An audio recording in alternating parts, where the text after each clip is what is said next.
მოგესალმებით, მე ვარ გიორგი ჭუმბურიძე, სოციალური ფსიქოლოგი და დღეს ვისაუბრებთ შარავანდედის ეფექტზე, ფენომენზე, რომელიც აბსოლუტურად ყველა ადამიანს ახასიათებს და ყველა თქვენგანს გამოცდილი გექნებათ. შარავანდედის ეფექტი არის ის შემთხვევა, როდესაც ინდივიდს, ან ორგანიზაციას, ან რაიმე პროდუქტს მისი მხოლოდ ერთი მახასიათებლის გამო ვაფასებთ, ვირჩევთ რაღაცა ერთ ნიშანს და შემდეგ ამ ნიშანს ვაზოგადებთ მთლიანად ამ ნივთზე, ამ ადამიანზე. ყველაზე მარტივი მაგალითი, რაც შეიძლება წარმოიდგინოთ, არის გასაუბრებების დროს პირველი შთაბეჭდილება, რომელსაც დამქირავებლის წინაშე ამხდენს ადამიანი, რომელიც გასაუბრებაზე მიდის. ის თუ კარგად არის ჩაცმული, უფრო დიდია შანსი, რომ მას აიყვანენ და დაასაქმებენ. ამაზე საკმაოდ ბევრი მონაცემი არსებობს, ბევრი კვლევებია ჩატარებული.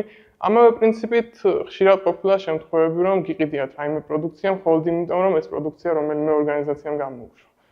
და მე აღმოჩენილა, რომ ეს პროდუქცია არ მოგწონთ. გაკურებული ხართ, რომ რატომ.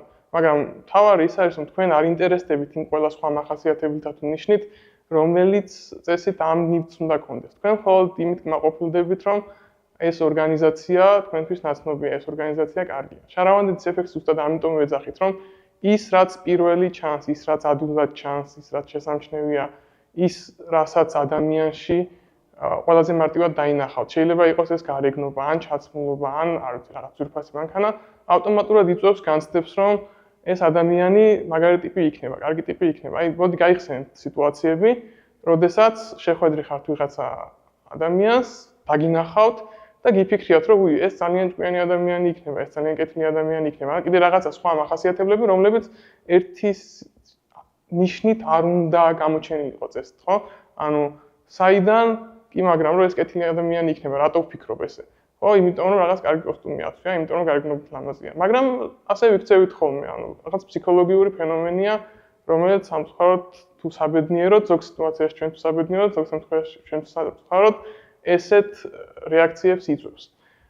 თვითონ პირველი კვლევა შარავანდედის ეფექტზე, რაც ჩატარდა, გააკეთა ამერიკელმა ფსიქოლოგმა თორნდაიკმა, რომელმაც კაპიტნებს, თვითმფრინავების კაპიტნებს თხოვა, რომ თავიანთი პილოტები დაეხასიათებინათ, როგორი გარეგნობა ჰქონდათ მათ, შეეფასებინათ 5 ბალიან სკალაზე, ასევე ეთქვათ თუ რამდენად ნიჭიერები იყვნენ, რამდენად ჭკვიანები, განათლებულები და ასევე რამდენად ლიდერობის უნარი გააჩნდათ.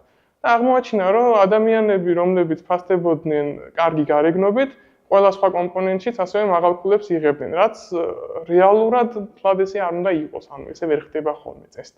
და ზუსტად აი ამის მოკვლევით ნელ-ნელა აღმოაჩინა, რომ ჩვენს ყველანი ადამიანებს, არა მარტო ადამიანებს, პროდუქციას იქნება ეს თუ ორგანიზაციებს, ვაფასებთ რაღაცა მახასიათებლების მიხედვით. დღესდღეობით, რა თქმა უნდა, ძალიან აქტიურად გამოიყენება ეს ყველაფერი, პრაქტიკაში იყენებენ გავლენის მოსახდენად, აი ძალიან ხშირია მაგალითად ცნობილი სახეების რეკლამებში გამოყენება, ხო? ვიღაცა ესეთი მსახიობი ავიღოთ და რაღაცა საათის რეკლამას ჩავსვათ. და ჩვენ არ ვფიქრობთ იმ საათის ნიშნებზე, იმ საათის მახასიათებლებზე, რა შეგვამოადგება ეს საათი, რა ფუნქციები აქვს, რამდენი ხანი იმუშავებს დატენვის გარეშე და ასე შემდეგ, ხო? ჩვენთვის თავარია, რომ მაგალითად არის რომელიმე მსახიობი ჯორჯ კლუნი არის ამ საათის რეკლამაში და ყველა ის რაღაცა პოზიტიური მახასიათებელი, რომელიც ამ ერთ ადამიანზე მაქვს, ავტომატურად გადამაქვს აი ამ ნივთზე. არსებობს ასევე რქების ეფექტიც, რომელიც შარავანდედის ეფექტის საპირისპიროა, ანუ შარავანდედი ანგელოზებს გვახსენებს, რქები ამ შემთხვევაში ეშმაკებს გვახსენებს, იდეა ეს არის, ამ სახილაკიდან დაერქვა, რომელიც გულისხმობს სიტუაციას, როდესაც ადამიანებს რაღაცა ერთი უარყოფითი მახასიათებლის გამო მთლიანად უარყოფით კონტექსტში ვსვამთ. მაგალითად, ისე გასაუბრების შემთხვევას დავუბრუნდეთ, მოვიდა ვიღაც ადამიანი, ოღონდ დაგვიანებით, უნდა მოსულიყო დროზე და ეს რაღაც დაგვიან მოხდა. და ჩვენ ვთვლით, რომ მისი ექსპერტიზა, მისი პროფესიონალიზმი, ის უნარები, რომლებიც ამ საქმისთვის გვჭირდება, აღარ ვარგა. იმიტომ რომ დააგვიან, ანუ გონია რომ მხოლოდ იმ რაღაცა ერთი ნიშნის გამო ყველაფერი სხვაც ცუდი აქვს. რაც შეიძლება ასევე ასე არ იყოს. ეს ყველაფერი გამოწვეულია იმით, რომ ადამიანებს რესურსი არ გვაქვს კოგნიტური იმდენი, რომ კარგად შევაფასოთ და კარგად დავთვალოთ, გამოვთვალოთ ის ყველა მახასიათებლები, რომლებიც სინამდვილეში ამ ადამიანს აქვს. ანუ კომპიუტერი ამას აკეთებს ძალიან მარტივად, ხო? მის მონაცემებს ყველაფერს ერთად დაითვლის, ამოაგდებს საუკეთესო ვარიანტს. ჩვენ ამას ვერ ვახერხებთ, ასეთი სწრაფები არ ვართ, ამდენი დრო არ გვაქვს. განსაკუთრებით იმ შემთხვევაში, როდესაც ყოველდღიურად ძალიან ბევრ ასეთ სიტუაციას ვხვდებით. ამიტომ გაჩნდა რაღაცა ეტაპზე ეს შარავანდედის ეფექტი, როგორც უნარი, რაღაც კოგნიტური გზის დამოკლების ხერხი და დღეს მას აქტიურად ვიყენებთ.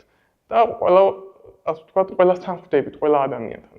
ისევ ძალიან ხაზგასმით უნდა ვთქვა, რომ არ არის ეს ცუდი, თავის მხრივ რო გვაქვს ესეთი უნარი, იმიტომ რომ ის გარეშე ვერ გადავრჩებოდით უბრალოდ, თუმცა არ არის ეს კარგი და კარგი იქნება თუ გეცოდინებათ, რომ ამ რაღაცას უნდა მიაქციოთ ყურადღება და ზოგიერთ სიტუაციაში ცოტა მეტი ყურადღება დაუთმოთ იმ ერთი მახასიათებლის მიღმა არსებულ კიდე რაღაცათვისაც.